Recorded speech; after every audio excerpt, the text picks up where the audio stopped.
Good morning students, this is Satish Kumar and in this video we shall be discussing about some respiratory diseases. So here comes the first disease, emphysema. तो जो emphysema disease होती है students, ये होती है gradual breaking down of thin walls of alveolis की वजह से। जो हमारे लंग्स के अंदर एल्वियोलीज होती हैं उनके वॉल्स के टूटने की वजह से जो डिजीज़ होती है उसे emphysema कहते हैं। जैसा यहाँ पे आपको स्लाइड के अंदर दिखाई दे रहा है, जो हेल्दी एल्वियोली है वो ऊपर रेडिश कलर की एकदम फिट दिखाई दे रही है और यहाँ पर जो डैमेज्ड एल्वियोलीज हैं इनके अंदर पोर्स खुल गए हैं बड़े बड़े, ठीक है। तो इस तरह से डिजीज़ होती है एम्फिसिमा। और धीरे धीरे जो सरफेस एरिया होता है जो गैसेस एक्सचेंज का वो बहुत कम होता चला जाता है जैसे एल्वियोलीज डैमेज होती चली जाती हैं, और इसकी वजह से जो पेशेंट होता है जिसको डिजीज़ होती है उसे ब्रीथलेसनेस होने लगती है, मतलब सांस लेने में प्रॉब्लम होती है, दम घुटने लगता है, और लंग्स की इलास्टिसिटी भी क्या होती है एक टाइम पे जाके ख़त्म हो जाती है।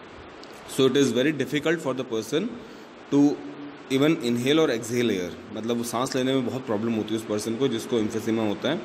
और इसकी वजह से इन्फ्लेमेशन भी होता है, चेस्ट में बहुत पेन भी होता है, जलन भी होती है। और जो रूट कॉज है एम्फिसिमा का वो होता है स्टूडेंट्स स्मोकिंग। जो लोग स्मोकिंग करते हैं मतलब सिगरेट से या बीड़ी वगैरह से या किसी भी चीज़ से, तो उसकी वजह से होने वाली ये डिजीज़ है emphysema. And it causes lot many problems to the person who is suffering from this disease, either by blocking its respiratory tract को block भी करती है disease. So a person should always avoid these smoking habits. Okay. Then next आता है हमारे पास disease flu. अब जो flu है डिजीज़, इसका कॉमन नाम जो है उसे इन्फ्लुएंजा कहते हैं, ठीक है। एंड ये एक इन्फेक्शियस वायरल डिजीज़ है जिसके सिम्टम्स होते हैं स्नीजिंग, खांसी आना, छींकना, फीवर होना, हेडेक होना। तो ये सारे के सारे सिम्टम्स हैं फ्लू के। एंड अलग अलग वायरसेस की वजह से अलग अलग तरह का फ्लू होता है। जैसे यहाँ पे आपको डिफरेंट टाइप्स ऑफ फ्लू दिखाई दे रहे होंगे, influenza A, influenza B, C, seasonal flu जो होते हैं, फ्लू पैंडमिक्स जैसे कोरोना पैंडमिक चल रहा है अभी जो मल्टीपल लोगों में फैल जाता है एकदम से। एंड यहाँ पे बर्ड फ्लू भी है, स्वाइन फ्लू के बारे में भी गिवन है। तो अगर हम फ्लूज़ की बात करें स्टूडेंट्स, तो जो एंटीबायोटिक्स होती हैं, जो दवाइयाँ होती हैं, वो जब कोई सी पर्सन को फ्लू हो जाता है तो उसके ऊपर इनइफेक्टिव होती हैं। मतलब if a person is suffering from flu then the antibiotics have no role to play. उनकी वजह से एंटीबायोटिक्स या दवाइयों का उस पर कुछ खासा ज़्यादा असर होता नहीं है। तो जो सबसे बेस्ट चीज़ मानी जाती है वो होती है प्रिवेंशन।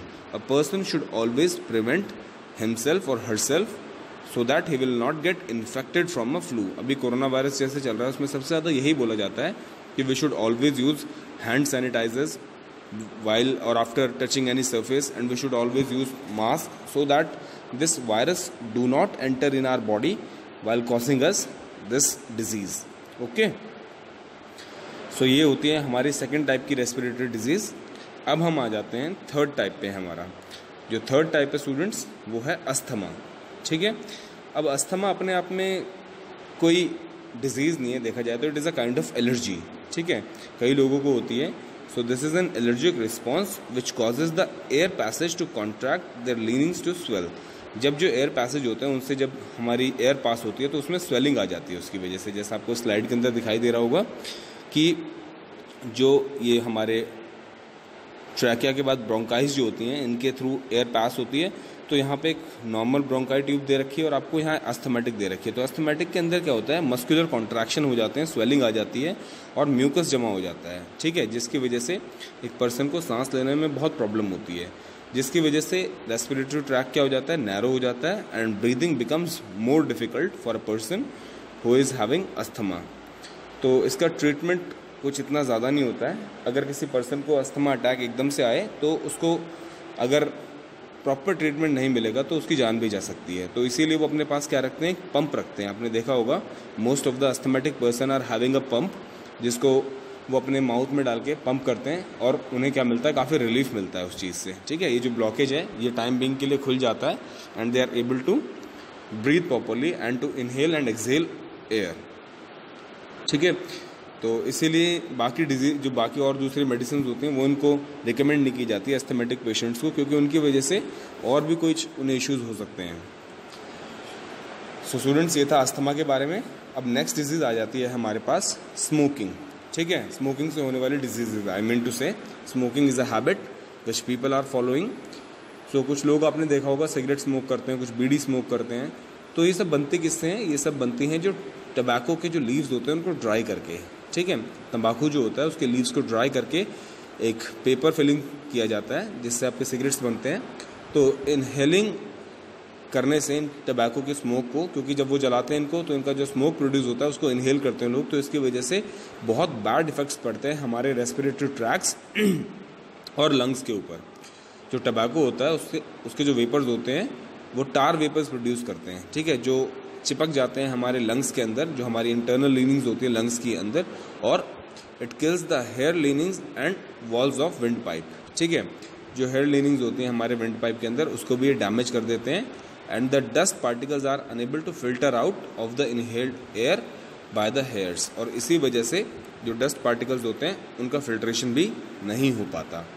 एंड कॉन्सिक्वेंटली क्या होते रहेंगे, वो कलेक्ट होते रहेंगे हमारे रेस्पिरेटरी ट्रैक के अंदर, जिसकी वजह से बाद में क्या होगा, हमारे लंग्स के अंदर जो एल्वियोलीज होती हैं हमारी वो डैमेज हो जाएंगी। एंड द स्मोकर दस फाइंड डिफिकल्ट टू ब्रीथ, और उसके बाद जो स्मोकर है उसको सांस लेने में क्या होगी, डिफिकल्टी होगी। And smoke contains carbon monoxide which reduces the ability of blood to carry oxygen, क्योंकि आपको पता है स्मोक जो होता है उसके अंदर सबसे ज़्यादा कंसनट्रेशन किसका होता है, कार्बन मोनोऑक्साइड का होता है। और कार्बन मोनोऑक्साइड की कंसनट्रेशन की वजह से जो ऑक्सीजन की कैपेसिटी होती है किसी एयर के अंदर वो क्या हो जाती है, बहुत ज़्यादा रिड्यूस हो जाती है।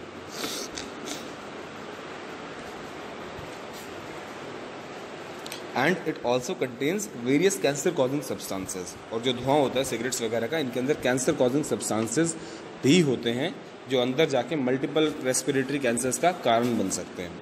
तो इसीलिए हमें हमेशा कहा जाता है कि अ person should not smoke and should not be in contact with a person who is smoking, क्योंकि अगर कोई दूसरा पर्सन भी स्मोक कर रहा है तो उसका धुआं आपकी बॉडी के अंदर जाके आपको इन्फेक्ट कर सकता है। उसके बाद नेक्स्ट आता है हमारे पास yawning. It is not a disease actually.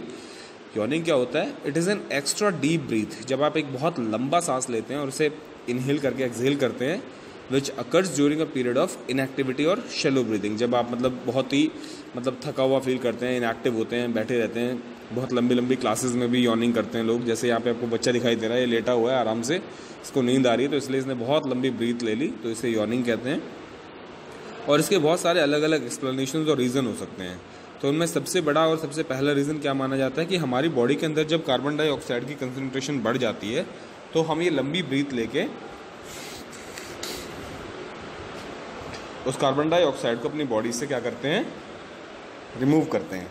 ठीक है, and the body wants to take a large gulp of oxygen rich air and get rid of CO2 in the lungs. बहुत सारा जब CO2 हमारे लंग्स के अंदर कलेक्ट हो जाता है तब हम क्या करते हैं, एक बहुत लंबी सांस लेते हैं, और बहुत लंबी सांस लेने की वजह से बहुत सारा ऑक्सीजन हमारी बॉडी के अंदर जाता है, और जो कार्बन डाइऑक्साइड हमारे लंग्स के अंदर कलेक्टेड हो रखा है वो सारा का सारा बाहर निकल जाता है एक्सहेलिंग के टाइम पे। ठीक है, तो ये प्रोसेस होता है हमारा यॉर्निंग का। और लास्ट आ जाता है टॉपिक आपका स्टूडेंट्स इस चैप्टर का, दैट इज स्नीजिंग। स्नीजिंग सबको पता है क्या होता है, ये एक रिफ्लेक्स एक्शन होता है to get rid of dust and irritating items which may block are respiratory tract. जब कहीं पे आप किसी डर्ट या डस्ट वाली जगह पे सांस ले रहे होते हैं तो आपके सांस लेने के साथ साथ जो डर्ट, डस्ट या वहाँ पे जो भी छोटे छोटे पार्टिकल्स होते हैं वो हमारे रेस्पिरेटरी ट्रैक के अंदर घुसने की कोशिश करते हैं, तो जिसकी वजह से हमें क्या होती है, इरिटेशन होती है और हमें अचानक से बहुत सारी छींकें आना स्टार्ट हो जाती हैं। तो छींक एक तरह से एक रिफ्लेक्शन है, आप कह सकते हैं एक रिएक्शन है, क्योंकि जो डस्ट पार्टिकल्स हमारी नोज़ के अंदर एंटर करके हमारे रेस्पिरेटरी ट्रैक को जब ब्लॉक करने की कोशिश करते हैं तो हाई प्रेशर की वजह से जब स्नीजिंग होती है तो बहुत ज़्यादा प्रेशर से एयर हमारी बॉडी से बाहर आती है, जैसा आपको स्लाइड के अंदर दिखाई दे रहा है। तो जितने भी डस्ट पार्टिकल्स हैं या जो कुछ है वो सब एक साथ हमारी बॉडी से बाहर निकल जाते हैं। ठीक है, और इसमें सबसे पहले स्नीजिंग होती कैसे है, हम एक लंबा सांस लेते हैं, फिर अपने आइज़ और माउथ को क्लोज करते हैं, और जो हमारी एब्डोमिनल मसल्स हैं, एब्डोमिनल मसल्स मतलब हमारी पेट के आसपास की जो मसल्स हैं वो प्रेस करते हैं लंग्स को, और एकदम फोर्स से एयर, एक बहुत हाई प्रेशर से एयर हमारी बॉडी से बाहर आती है। ठीक है, इस तरह से हमारी बॉडी के अंदर स्नीजिंग होती है। और ये होती क्यों है, ताकि जितने भी डस्ट पार्टिकल्स या जो भी चीज़ें हमारी बॉडी के अंदर हमारे रेस्पिरेटरी ट्रैक को ब्लॉक करने की कोशिश कर रही हैं वो सारी की सारी बाहर निकल जाएँ। Okay, so students, I hope you understand the topic which I explained you in this video. And thank you very much for listening me so far. If you have any doubt, you can contact me on my WhatsApp number.